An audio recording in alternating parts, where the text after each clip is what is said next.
Martin Zubimendi rejects Liverpool. Hey guys, welcome back to the channel. Welcome to another video. Yeah, that is pretty much the be-all and end-all of it.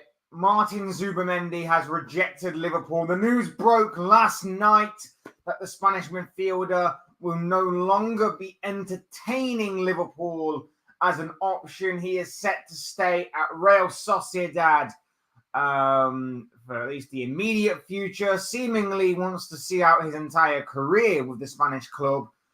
And that obviously really annoyed a lot of Liverpool fans last night. It wasn't exactly the news we were hoping for. It wasn't exactly the news that we were waiting for. We were actually convinced that Zubimendi was going to choose Liverpool over Sociedad. We were convinced that he was going to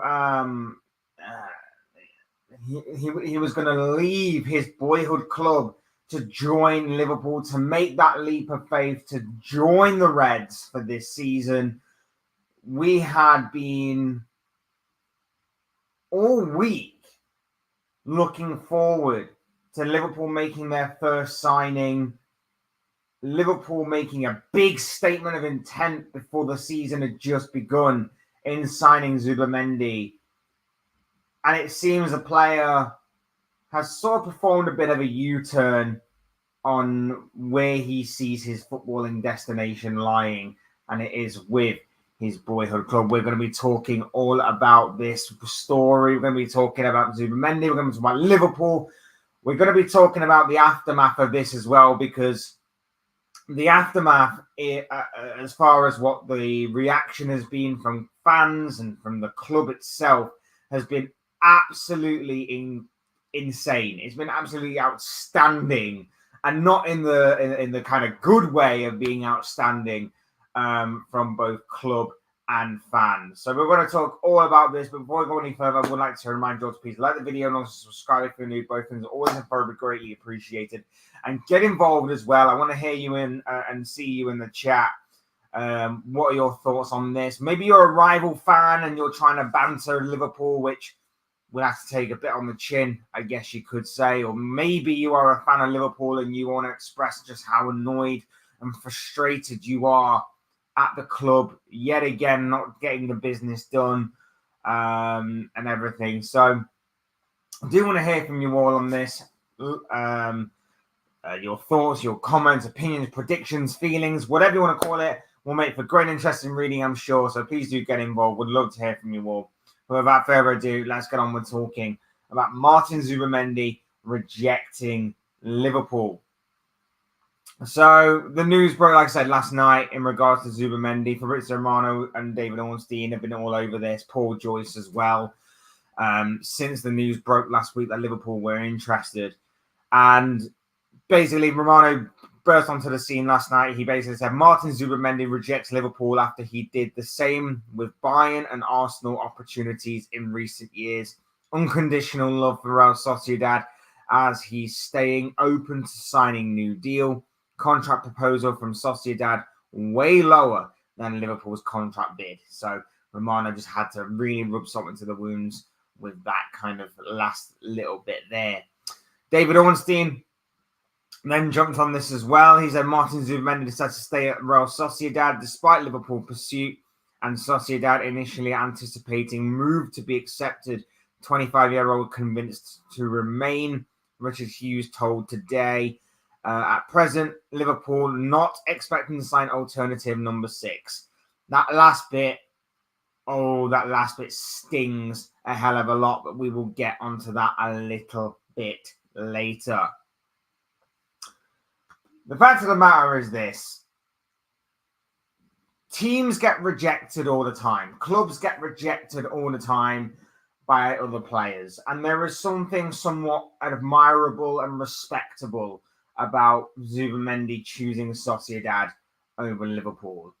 Normally, when a bigger club, with all due respect to Sociedad, does come in, a player will normally jump at the chance to jump ship and to leave. And Zubimendi hasn't. And there is something, like I say, respectable and admirable about his loyalty.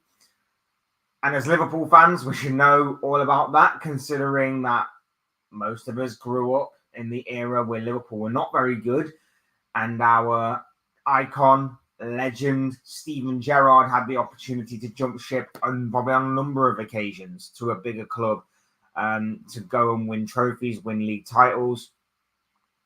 And of course he didn't. He stayed loyal to us right towards near the end. So we should get it more than most. But we're just annoyed at the club on this one. Zubimendi staying, like I say, that happens. That can happen. We're annoyed at the club. We claim the club is a very well-run club. They conduct their business extremely well. But they've messed this up again. And I know that this is a different regime to last year where they completely messed up. And last season's transfer window was a car crash. But this story has been a complete mess. If we knew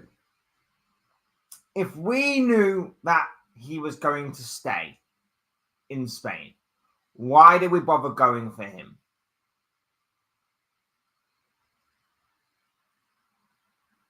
That is a question a lot of people have been asking. And to them, I say, well, we obviously thought, or we obviously had heard that he was open to leaving Sociedad. Because otherwise, why else would we go for him? My exhibit A on this would be the Leny Yoro situation earlier on this summer.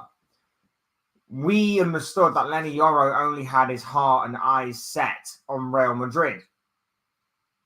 Obviously, as we now know, Real Madrid didn't actually end up coming in for him. They couldn't agree a bid or a fee with his previous club.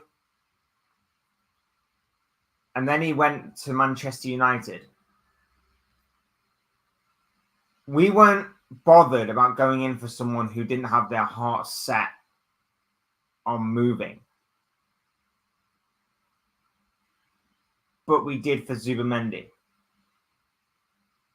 So either we are liars and we actually on the Leny Yoro stuff, or we completely messed up on this one. Which one is it?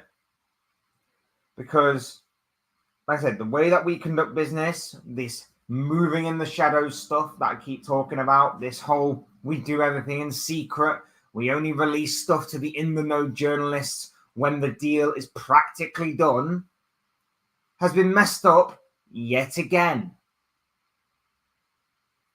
We did it with Caicedo last season. We did it with Romeo Lavia last season. We missed out on other top targets as well in the forms of the likes of Jude Bellingham and Aurelien Tchouameni.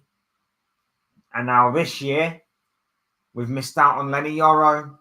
We've missed out now on Martin Zubimendi. The list is growing, people. The list of people that are seemingly rejecting us, or we are messing up transfer dealings, or whatever the case may be, is really, really growing, and it's becoming an absolute joke on this club. Liverpool are becoming a bit of a joke. Rejected FC is becoming more and more apparent, it seems.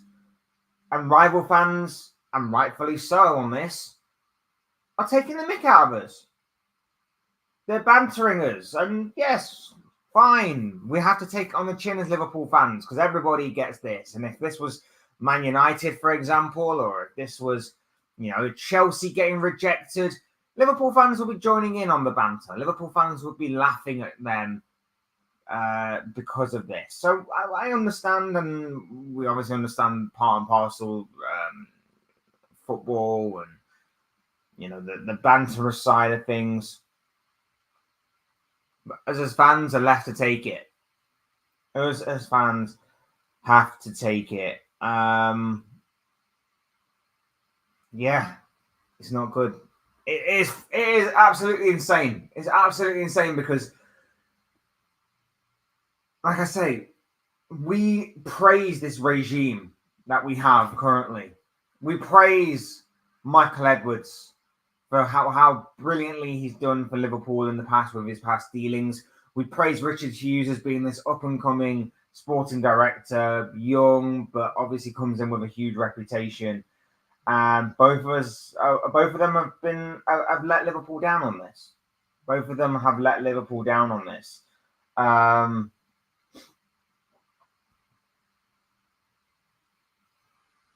It's mainly due to the fact that they dropped it into the media.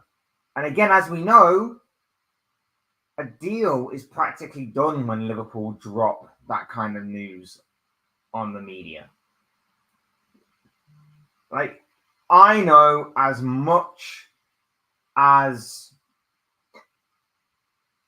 you do about Liverpool's transfer dealings. And I probably would say that I know as much as anyone else in the world of journalism about Liverpool's dealings because they're so secretive about it. And the only way that you know and I know and everybody else knows about what Liverpool are doing in the transfer window is because they drop that news to the media when it's practically done. When it's just at the final stages, it seems, that's when they drop it. And on this occasion, we knew about Liverpool's interest. We knew Zubimendi was in and ahhing and 50-50 in about whether to leave or not. We know there was a release clause in Zubimendi's contract or a buyout clause, whichever way the difference is, because I know that obviously Spain do things a little differently where they obviously have to include a release or buyout clause in their contracts. And yet things were strangely moving a bit slowly. We just thought this was normal. We were convinced that, it's probably just normal this, and he's probably just, going to bite the bullet at some point, and he's probably going to leave at some point, and, he's just obviously considering his family and friends and everything, and the fact that he loves Spain and stuff. But eventually he will move because it's Liverpool Football Club, and obviously it's a massive club. It's a massive opportunity for him. He'll eventually leave. And he didn't. He hasn't. It's a joke. Not on his part, like I say, but on Liverpool's for not doing their due diligence again. For messing this one up. And rival fans are loving it. And the reason why rival fans are loving it is because they know how good of a player Zubimendi is. And they know how much he would have improved this Liverpool squad. How strong this Liverpool squad would have been reinforced with him at the helm. And it just, it leaves us with the second or third year in a row of a transfer window that is now in utter chaos. Because once again, we've messed up. We have completely and utterly messed this transfer window up. Completely and utterly messed this transfer window up. We messed the last transfer window up with the whole Caicedo and Lavia situation. We missed out on Jude Bellingham. We missed out on Tchouaméni. I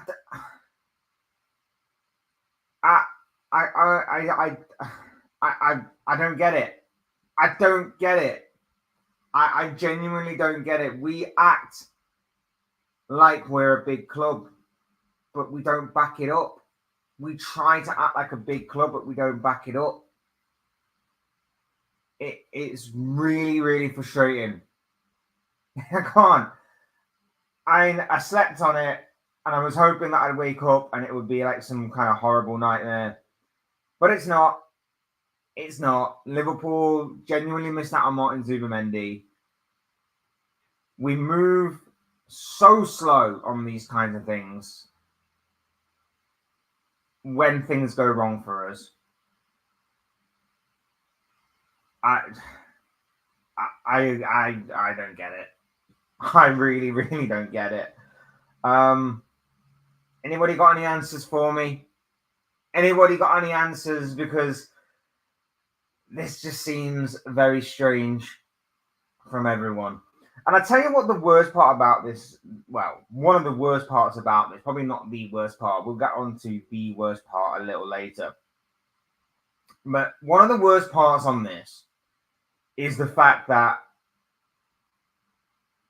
we have our own players coming out and saying, we need signings. We need signings. David Ornstein said in his tweet, we're not looking at an alternative number 6. How can that be possible? How can that be possible that we're not looking for an alternative to Martin Zubimendi after he rejected us? How can that be possible? It's a stupid PR nightmare by Liverpool. It's a stupid PR nightmare. If this is the case, this is stupid. This is so stupid. How can this be that we are not looking at other alternatives? Now, again, what we say and what we drop in the media and what we do may be two different things. Again, it's not concrete, it's not definitive, it's not set in stone, of course it's not. And with Liverpool, you never quite know for sure whether they're being genuine or not. I'll give them that. But if it's true, which I'm suspecting, and by the way, not entirely, I'm not entirely, well, I wouldn't be surprised, shall we say, if it is true. I wouldn't be shocked if this isn't true, that we aren't looking for a number 6. But if it is, we are morons. We are idiots of the highest freaking caliber. Because again, the PR on this is stupid. What we're doing, we're spinning it. We're gonna stick with Endo, Bajcetic, and Tyler Morton, are we? We're gonna stick with a guy in Endo who clearly does not fit this Arne Slot system in that particular role. We're gonna stick with Bajcetic, a guy who was injured for the majority of last season. So although he's a pretty decent player, he's not obviously on Zubimendi's level, and plus there's no guarantee that he'll kick on from where he left off because of the amount of injuries, of course, that he went through last season. We're going to stick with Tyler Morton, a guy who's basically highlighted as being going on loan to Blackburn. We're going to drop Ryan Gravenberch into the number 6, are we? A guy who's not played there. No Liverpool fan ever wants to see that, apart from maybe one or two really weird Reds fans. But has played obviously a bit of pre-season there. And it's pre-season, so it's like, how much of that can you really take on board with you? Is that what we're going to do here? Is that seriously what we're going to do? We're going to have that as our number 6 options for the season. Bajcetic, Morton, Endo, and maybe Gravenberch. Fantastic. That's what we're having. A few short weeks ago, the club literally came out and said that they needed to buy a number 6. That was their top priority. They had a short list of about 4 or 5 names, apparently. Where's that short list gone? Where has that short list gone? Apparently, we only have one short list of 5 names, and it was the same name. Martin Zubimendi at number 1, Martin Zubimendi at number 2, Martin Zubimendi at number 3, Martin Zubimendi at number 4, and Martin Zubimendi at number 5. That's apparently what this short list was. And then we got rejected, and now apparently we don't need a number 6. Even though a couple of weeks ago they said that we did. They said they were going to make it their top priority. And not only that, but like I say, our own players are coming out and saying we need signings. Endo himself said we could only benefit from signing a new defensive midfielder. Van Dijk has come out and said, our captain has come out and said that we need signings. What is going on? We normally praise this club for having a bit of a direction. They have a bit of a plan in place. They know what they're doing. They work very secretively on this. They work very efficiently. They do this, they do that. It's all positive. It's all good. If we miss out on a target, we've at least got someone waiting in reserve. And then for the past few years, it's not been like that. It's not been like that. And like I say, for the past couple of years, we have been missing Michael Edwards. But he's back now. He's back. And Richard Hughes is alongside him. But for whatever reason, no one at that club seems to be pulling in the same direction. People seem to be saying one thing and then doing another. People seem to be doing whatever the hell they want. The narrative control on this story is prime example. Absolutely 100% stinks. It stinks. It makes no sense and it absolutely stinks.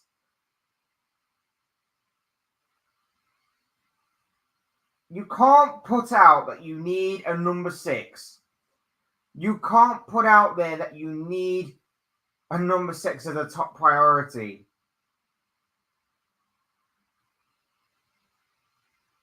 And then not go and get one. That makes you stupid.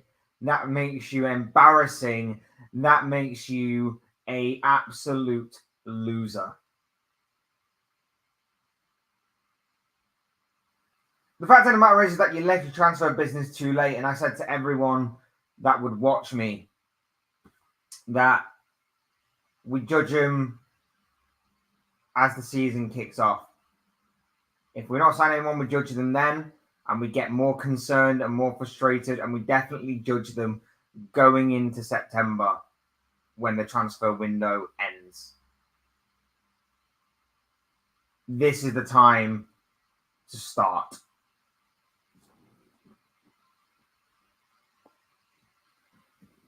This is the time to start getting frustrated. This is the time to start getting annoyed. This is the time to do it.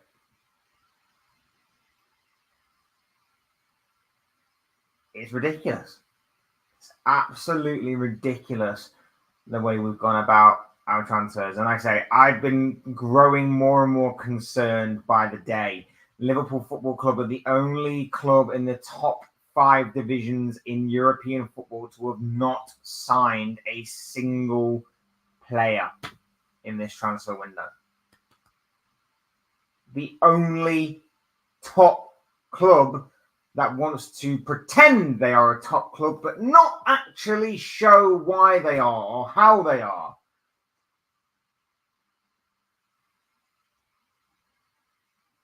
It's stupid.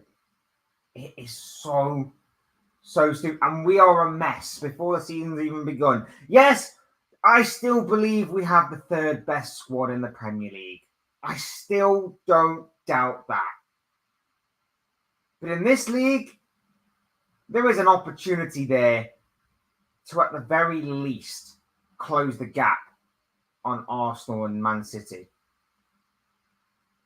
City only made one brand new addition this summer. They've got issues that are beyond the surface, that when you look beyond them, you can maybe look at and say, maybe they are a bit more vulnerable this season. We actually could really apply the pressure onto them with a couple of big signings. I look at Arsenal. Okay, they've signed Calafiori. They're seemingly dragging their heels a little bit on this Mikel Merino thing, but that should go across the line. And when it does, that's going to be a massive signing for them. They may go on and sign a striker. They may go on and sign another winger. If that's the case, that's the perfect transfer window for Arsenal. fantastic. And in my opinion, it only strengthens their case of winning the Premier League for this season. That Liverpool should be up there with them. And the only way we're going to do that is with new signings. The only way we're going to do that is by getting a number 6 that can control and be a perfect fit for this Arne Slot system, like what Zubimendi would have near enough been, in my personal opinion.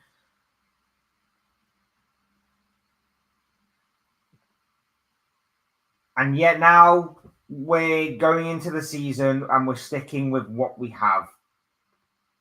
We're sticking with the same players of last season. We have the same squad, barring obviously a couple of players that lost to contract negotiations and things of that nature.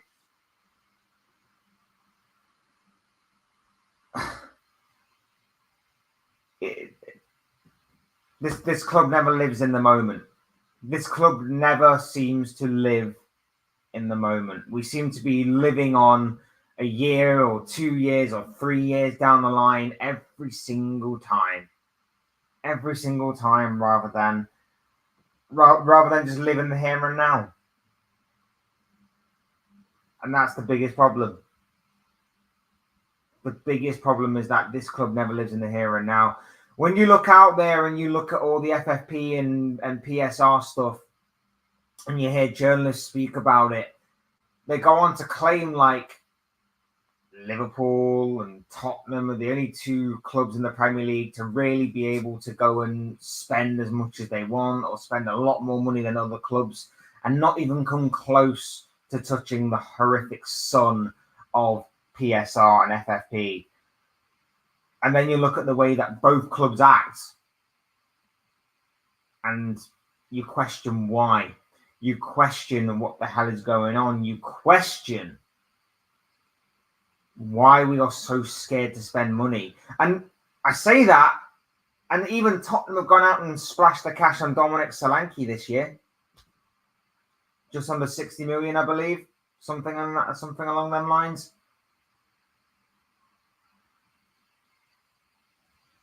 Even they are making us look bad. Tottenham. And I'm not just saying spend and splash the cash for the sake of splashing the cash. But everyone knows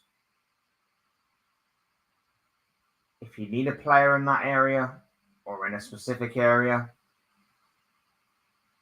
just make up a shortlist. It's the whole point you have scouts. It's the whole point you have technical directors and people of that nature, and sporting directors and people like that, to do the due diligence, to do the homework on those players that the scouts bring to them, to make all of the connections and do all of the groundwork on potential deals. That's why you have all them people employed at your club. This club has done nothing. This club has been on holiday all summer, it seems. What have we been doing behind the scenes? How can you look at a squad? How can you look at a squad that fell apart towards the end of last season? A squad that absolutely messed up in the Europa League, not even the Champions League, the Europa League, the second tier of European football. How can you look at a squad that messed up against Manchester United in the FA Cup, of all teams? Manchester United, who were an absolute embarrassment and a train wreck last season. How can you look at this team, this squad, who messed up at the end of last season in the Premier League, messed up against Manchester United in the FA Cup, and messed up in the Europa League when we were firm and clear favourites to win that competition, and go, yeah, this squad's all right for the new season? You are either that deluded that you think Arne Slot is somehow better than Jurgen Klopp and he's going to get a tune out of these players, a tune out of players that some would say clearly aren't good enough for this club. Or you're frightened. you're scared, or you want to just live in the future rather than the present. I seriously don't get the way this club operates. I don't get the way this club is thinking. It is so strange to me. So strange. And we as fans deserve better. And players that play for this football club currently deserve better as well. Like I say, you can't have players themselves coming out and saying we need to sign new players, we need to bring some new faces in, and yet do nothing. And yet do nothing. We're going into the brand new season that starts in about 3 to 4 days' time. Ours will be 4 because we're playing on a Saturday, but it starts in 3 days' time with the Friday night game, Manchester United against Fulham. We're going into our first game against Ipswich with the same squad as last season. The same squad as last season. Just think about that. Just think about the absolute insanity of that. The same squad as last season.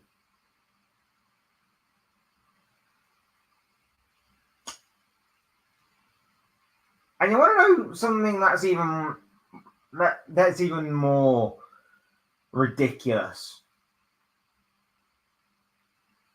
I'm not even surprised this would happen. I have to vent out my frustration on us not doing anything right now because I think it's the right time to do so. After being teased and after being, tempted by the possibility of them giving us something, and then they just whip the rug right from underneath you and let you fall. This is now the time to obviously start going in, if it wasn't already before for some people. But you want to know what the worst part about this is? We're not going after anybody else. We're not looking for an alternative in that particular position. And we shouldn't even be surprised. I put out a tweet last night saying that we shouldn't be surprised that we're not looking for a new number 6 or an alternative to Zubimendi. Why? Because the way that Liverpool have operated in the past and the way that obviously Michael Edwards has operated in the past is that unless there is absolute and total desperation for us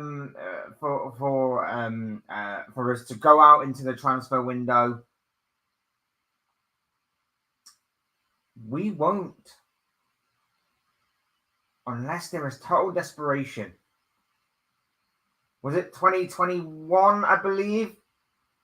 The year where we had our major injury concerns and our defense was being ripped apart left, right, and center. And, we had to go down to our ninth choice and ninth combination of centre backs or whatever the hell it was. We left it until the very last day of the January transfer window to go and sign Ozan Kabak and Ben Davies, a player who didn't even play for Liverpool in Ben Davies, and Ozan Kabak, who I don't even know where he is now. I think is he still at Norwich? Was he at Norwich before? I don't even know. I don't even care, to be quite honest with you. We entered the market and we found cheap deals to cover for our defensive injuries. Last year, when we missed out on the likes of Bellingham, or we missed out on the likes of Tchouaméni, we didn't, or the year before, should I say, we didn't go in for anyone in that midfield.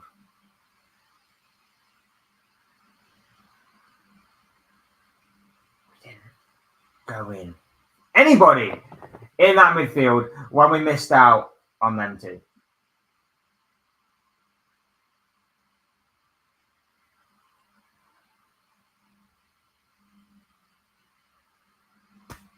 When we missed out on Tchouaméni, didn't go in for anyone. And even when we did, we tried to go for Caicedo, we tried to go for Lavia, and they rejected us. And then out of pure desperation, we landed on Endo, who I think we can agree did better than what anybody was expecting. And we thank him for that, and we respect him for it. And it's not his fault. It's not his fault to be in this position. But we all said, what the hell are we playing at? This is not very ambitious. This is not the first name that anybody had on their wish list for the summer. But this is the way that Liverpool operate. It's either plan A or we move on to next year. Plan A or we move on to next year. We very, very rarely go in for a player in the position that we want unless we get our first and top choice. Very rarely. Do you remember when we missed out on Van Dijk initially? Remember when we initially missed out on Van Dijk in the summer of, I guess it would be 2017 now, wouldn't it? I think it was the summer of 2017. I think it might be 2018. I don't even remember fully off the top of my head. I'm that annoyed. And then, of course, we were crying out for a centre back. We weren't going to get Van Dijk. A lot of people said for us to move on. And we decided to wait until January, and we got him in January. I've said time and time again that method can work if you're on the way up. If you're on the way up, that method can work. But if you're already at the top, that method does not work. That method does not work when you're already at the top. Look at Real Madrid. They have just performed the Spanish double. They've just won the league. They've won the Champions League. What do they go and do? They go out and they get Endrick. They go out and they get Kylian Mbappe. That's what top clubs do. They reinforce, they strengthen, they don't rest on their laurels. Look at what Manchester City did when they won the treble. They went out, they bought Kovacic, they bought Mateus Nunes, they bought Josko Gvardiol. They don't rest on their laurels. They don't wait for players to come to them. They go and get the players and they make it work. You're telling me our scouts don't have alternatives to Martin Zubimendi? If that's the case, what the hell are we doing? What the hell is our scouting department doing? What the hell are we doing as a football club to the point where we're putting out our own stuff saying we need a number 6 as a top priority? Our players are coming out and saying we need new players. Our own starting defensive midfielder of last season is literally saying we can benefit from having a DM come in this summer. And yet,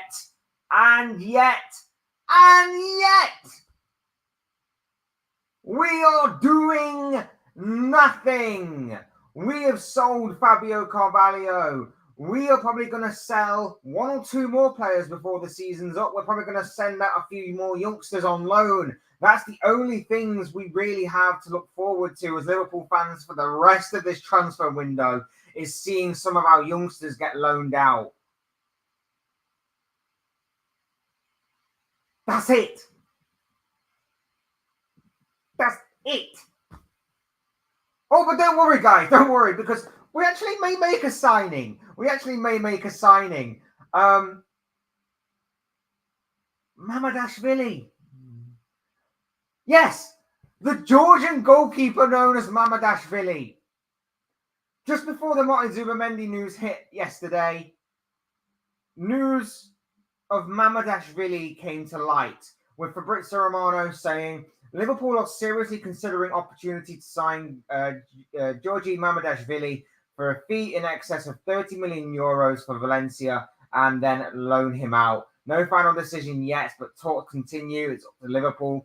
Georgian goalkeeper keen on move to Liverpool, with loan next, as reported elsewhere. Don't worry, guys. This transfer window is saved by Mamardashvili. Don't get me wrong, he's looked a decent goalkeeper. He's obviously been getting a lot of notoriety in Spain the past few years. He's obviously been building up his reputation, building up his character and everything with Valencia. Had a very good Euros with Georgia this past summer. I think he's a really good goalkeeper. Don't get me wrong. I think he is a really good goalkeeper. The plan obviously would be, like Romano says, bring him in, loan him out, give him some experience for the next couple of years. And then within those next couple of years, probably Alisson moves on. Kelleher probably will move on at some point to go and be the number one somewhere else, as he can be. And then we've got a goalkeeping pair of Mamardashvili and Yaros, who's obviously preparing to step up in the next few years. That seems to be the plan. But again, we are living in the future rather than living in the present. Why? Why are we even... Why is this? This has dropped at the worst time. This has dropped at the worst time, just as we get rejected by Zubimendi. Because everyone's looking at it and going, the goalkeeper position is not what we need. Nick Fodley, hey dude, how are you doing? I hope you're okay, my friends. I hope you're well, my dude. I hope you are well indeed. This has dropped at the worst time. This is the position that we don't need. We don't need a new goalkeeper. Like, yes, it will be nice. And obviously, for forward-thinking wise, it might actually help. And hopefully, Mamardashvili does actually reach his potential and reach his promise. And if we were to bring him in, then, yeah, great. And if this was to be on top of other signings, if we were to have got other signings across the line right now, and then we went for Mamardashvili, I wouldn't be too frustrated or annoyed by this. But we haven't. So if this is all the business that we're going to be having to look forward to as Liverpool fans right now, it's a joke. It's an absolute joke. I'm fine, thanks. Love that you're wearing the Dortmund jersey. Yeah, love it. I love this shirt. I love this shirt.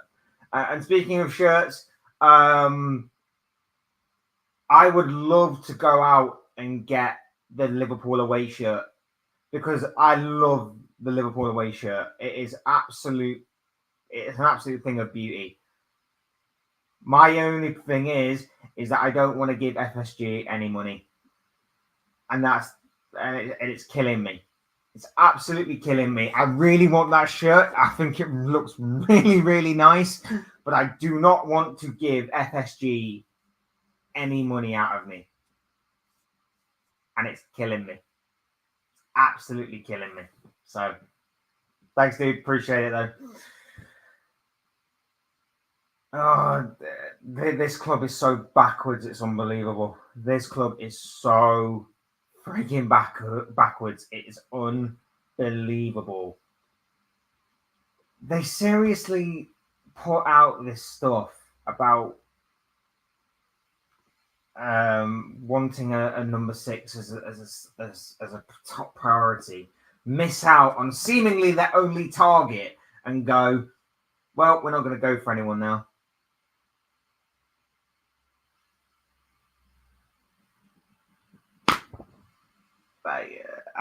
What are we doing here? What are we doing here? What on God's earth are we doing here?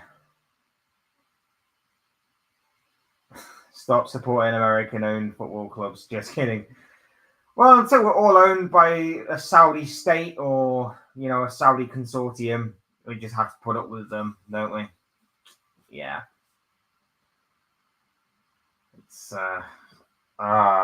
It's absolutely painful. It's absolutely painful. Look, I still believe Liverpool get third place with or without Zubimendi, with or without a DM. But it's not exactly a foregone conclusion, is it? It's not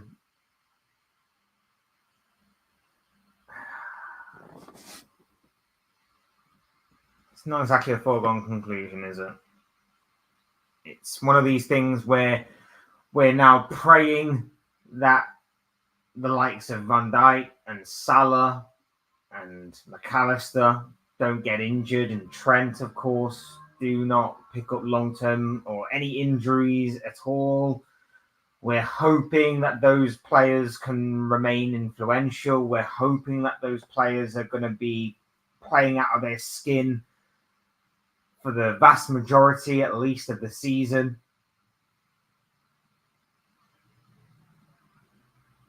Just something to get us across that finish line, you know? I don't see us winning any silverware this year. Even though, again, we should be competing for that silverware, given the squad that we have. And I think it's another missed opportunity because FSG, Richard Hughes, Michael Edwards have missed the boat again on this. Have really missed the boat on this. I think it's another missed opportunity that come the end of the season, we'll look back on in hindsight and go, if we'd have been a bit more braver in the transfer window, if we'd actually use that money that we have rather than just hoarding it for no apparent reason, we may have actually done something with it. We may have actually done something with this season. We could have actually battled more. We could have actually brought more. We have failed to prepare for the beginning of this season properly. We have waited too long for us to get our transfer business through, and now we are preparing, in my opinion, to fail. I don't want to sound doom and gloom. I want to be as optimistic as I can, and I want to be excited for the new season. But we have messed up. We have messed up.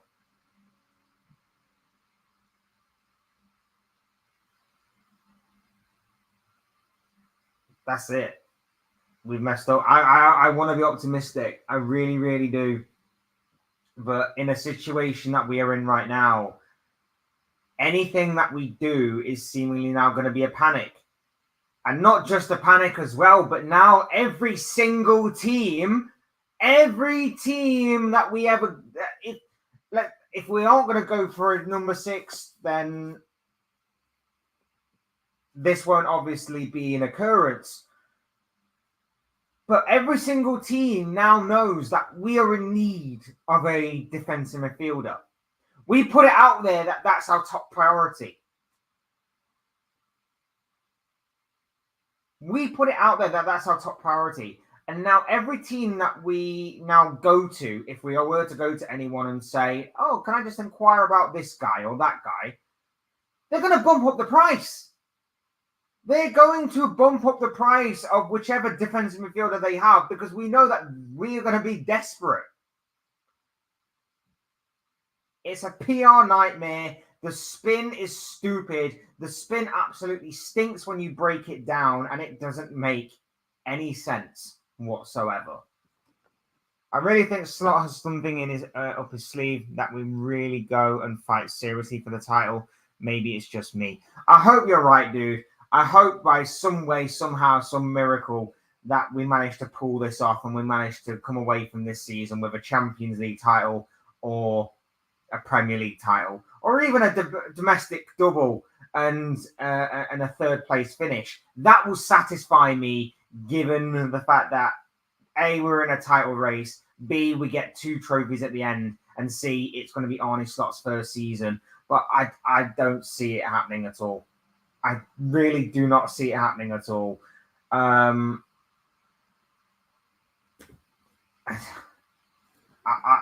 want to be optimistic. I want to be excited. I want to try and be as positive as I can. But it's hard to be positive when your club is currently being run like a circus. And I've tried to be positive all summer. I've tried to be understanding of the situation. I've tried to be very optimistic and kind of trust the process of obviously a bit of a new regime behind the scenes, Arne Slot's first season and all of that. But the fact of the matter is that I can't be ultra positive all the time. I can't be like, oh, let's leave it for them to decide. Let's do this. Let's do that. Let's, leave it to them to work out. And I trust in them so much. You have to speak out when you have to speak out, and this is the ideal opportunity to speak out. I'm hoping this isn't completely on Arne Slot. I don't think we'll ever know for sure, because if it comes to the end of the season and he comes out and goes, we should have signed a new DM, and it was down to him to begin with as to why we didn't,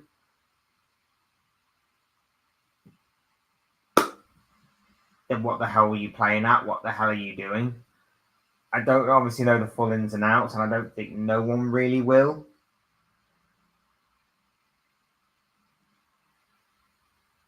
But it just seems like this summer we're sat there waiting for something to fall into our laps.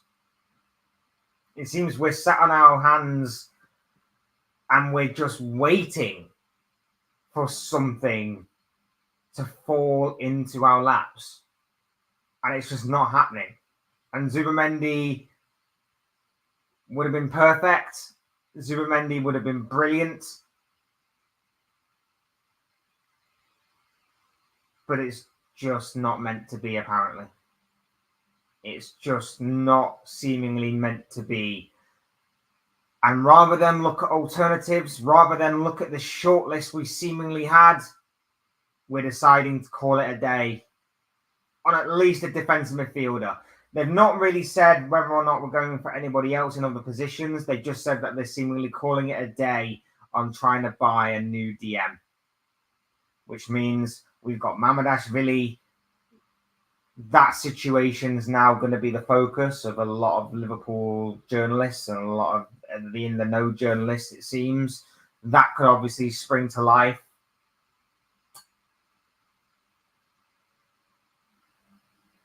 And, if it does, fantastic. We've at least got our goalkeeping situation tied up for the next 10 years again. But let's face it, it's ridiculous. It's absolutely ridiculous that we are looking at the future rather than the present. It's absolutely ridiculous that we are focusing on the wrong areas. It's just a joke.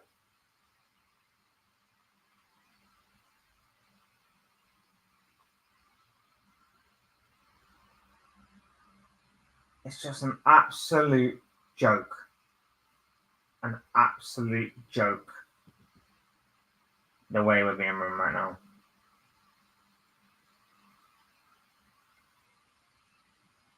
Yeah. That's all she wrote on it. That's all she wrote.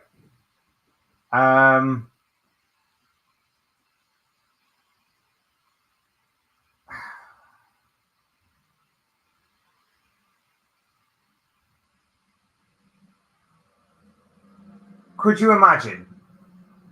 Like, if you think the meltdown from Liverpool fans online is bad, just wait till Saturday. Because if we don't win against Ipswich on Saturday, the meltdown is going to be unreal. Unreal. If we don't beat Ipswich on Saturday, we're done. And by the way, let me just say, that Ipswich game, 12:30 away for Liverpool, away at Ipswich, first game of the season, that place is going to be absolutely electric, I would imagine. That's got 1-1 written all over it. I'm hoping I'm wrong, of course. I'm praying I am wrong and that Liverpool, of course, win. I never want to see Liverpool lose. But that game has got 1-1 written all over it. And if or when that happens, or even if Ipswich manage to grind out a win, or even play dominantly and win, whichever way round you want to call it,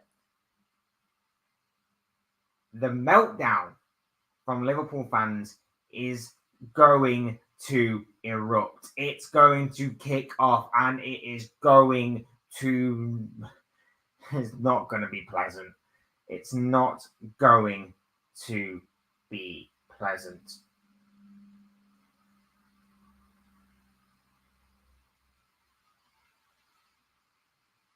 It's Zubimendi may have a different mind if Klopp is still managing here. Maybe the Klopp factor may have influenced may have influenced him. I don't know. It's hard to say. He seems to have such a strong affiliation with Real Sociedad. I think he's been with the club since he was like a 12-year-old boy. Obviously grew up, raised through their academy.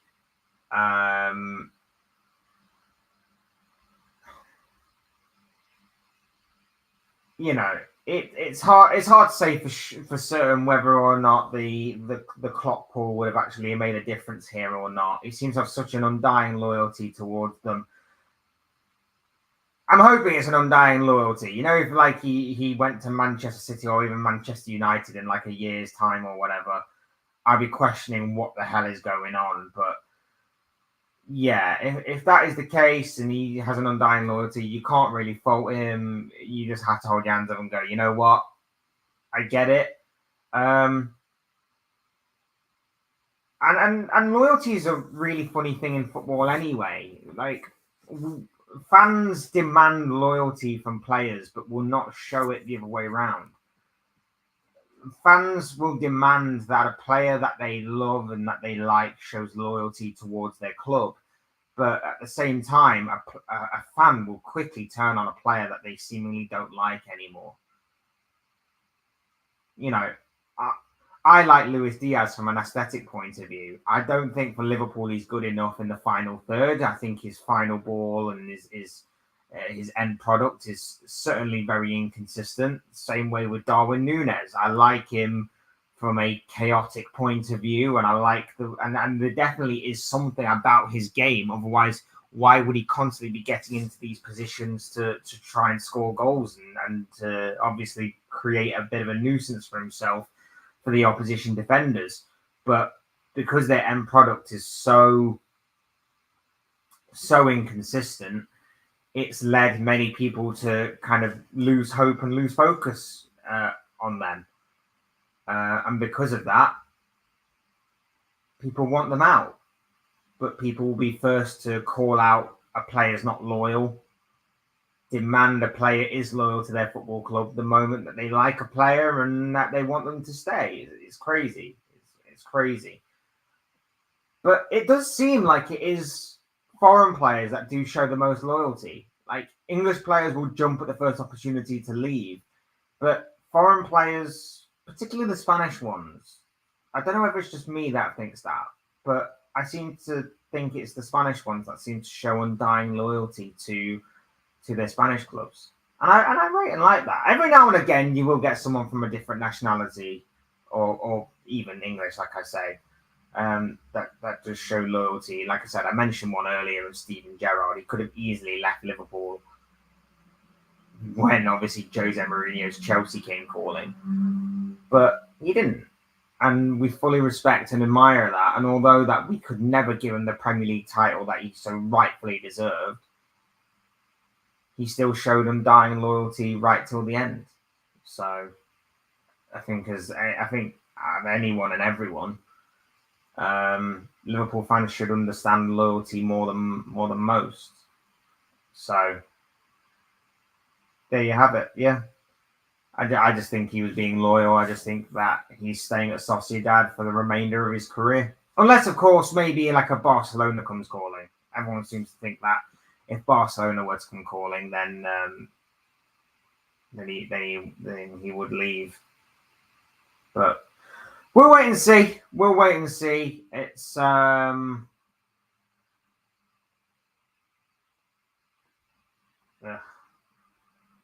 just frustrating. It's just so frustrating that we've been waiting all summer for a signing. We're the only club in the top 5 divisions in European football to have not made a signing. And yet we are here with 4 days to go until the beginning of a brand new Premier League season. And we're going into the campaign with the same squad, barring obviously a couple of absences of players that contracts expired and even, Fabio Carvalho's now left as well. The same squad as last year. That couldn't even beat Manchester United in the FA Cup quarterfinal, sorry. That couldn't even beat Atalanta in the quarterfinals of the Europa League. And we're going to be playing Champions League football this season, guys. We're going to be playing Champions League football this season. That's the tier above the Europa League. And we couldn't even do anything in the Europa League last season, even though we were the firmest of favourites to go on and win that competition. But no, it's fine. It's fine. We have the same squad. We have the same squad. So either, like I say, this board has either a deluded sort of vision of this Liverpool team. Either they think that Arne Slot's going to do something that Jurgen Klopp couldn't, or we are just absolutely, positively stupid. My money's on the latter. My money is on the latter. Get involved in the comments. Get involved in the chat. Would love to hear from you all what you have to make of this. I've ranted for just over an hour now. It's been a frustrating one. It has been a very frustrating one. Would love to hear from you all though on what you have to think and feel about this. Like I say, as Liverpool fans, we just got to take this on the chin. And we should be used to that after our club has messed us around for the past couple of years. So we should be used to it by now, as our club making a mockery of us and leaving us to pick up the pieces.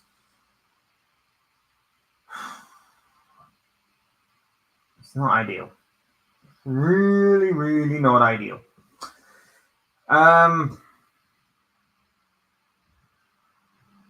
Yeah, we really should be used to this by now, but we're not. It's ridiculous. It's absolutely ridiculous. Like I say, if we don't beat Ipswich on Saturday, which, in all honesty, is not out the realms of possibility, they'll be held to pay. There'll be meltdowns occurring left, right, and centre. I've already seen people lose their heads online. Some people are actually targeting Zubimendi, which is weird. Some people going like he lacks ambition. Some people saying that he is unadventurous and all of that stuff. I'm like, dude, we should know. I've already mentioned why we should know about loyalty and why we should understand and respect loyalty. If you're going to go mad at anyone, go mad at Liverpool. We didn't go mad at Richard Hughes, go mad at Michael Edwards. The way that we conduct our business is we don't normally release anything until everything is pretty much signed, sealed, and just about to be delivered. And we didn't do that. We went too early, which is unlike us. We messed up. We messed up on this, and they're the people that are to blame because we went way too early. We dropped the news way too early before we even fully got an answer from Zubimendi whether he was coming or not.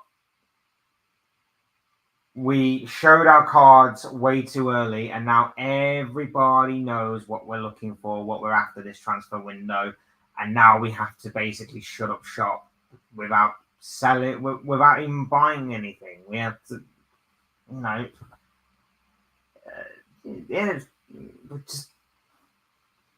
we're just where we are. We're just where we are. And for anybody that's trying to be ultra positive, for anybody that's trying to say, oh, we just have to deal with it now. No, we don't.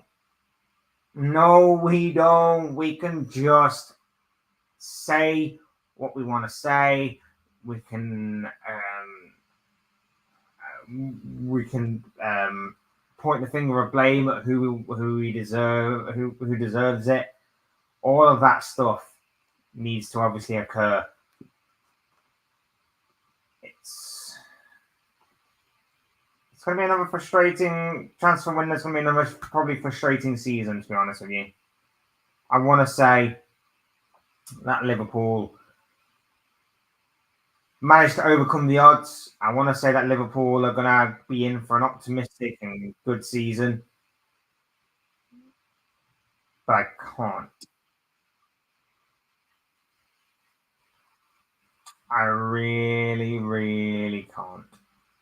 Unfortunately. Yeah. Martin Zubimendi rejects Liverpool. We should be used to rejection by now. Rejection FC is well and truly back this year. We really should be used to it, but we are not. And that's all there is to it. That's all there is to it. I'm sure there'll be a bit more fallout in the coming days. I'm sure there'll be more on maybe Mamadashvili. I'm sure we're probably getting like a youngster that comes in. I'm sure we'll probably tie down someone to a new contract. We love it. We love a new contract, don't we? We love a new contract. Maybe we'll tie down a youngster to a new 5-year deal.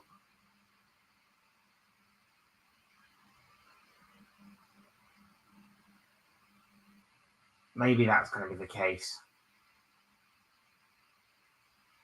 Maybe we'll do that. Because that always seems to, go down really well with everyone, a new contract.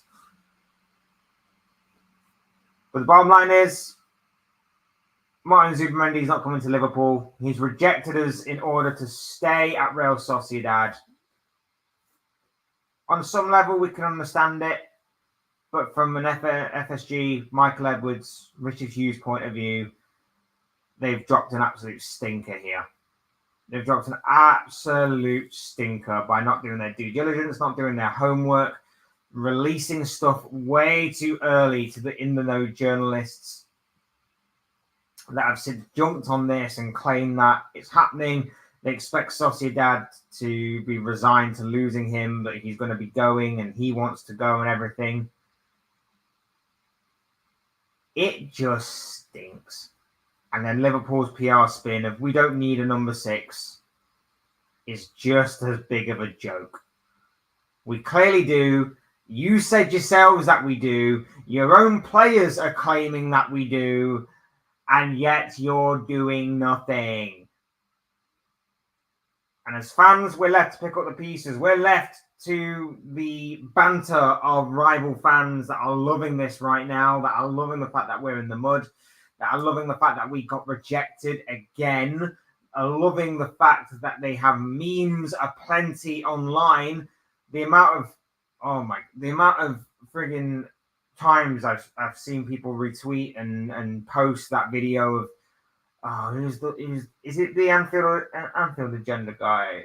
The bald, is his name Craig, bald-headed guy, Irish fella, singing Zubimendi's name to the theme tune of Scooby-Doo. Oh, Jesus Christ. That's going to haunt forever. Why would you do such a thing? Why would you do such a thing without... No. It's embarrassing, bruv. It's embarrassing. Almost as embarrassing as Liverpool's transfer dealing, but embarrassing.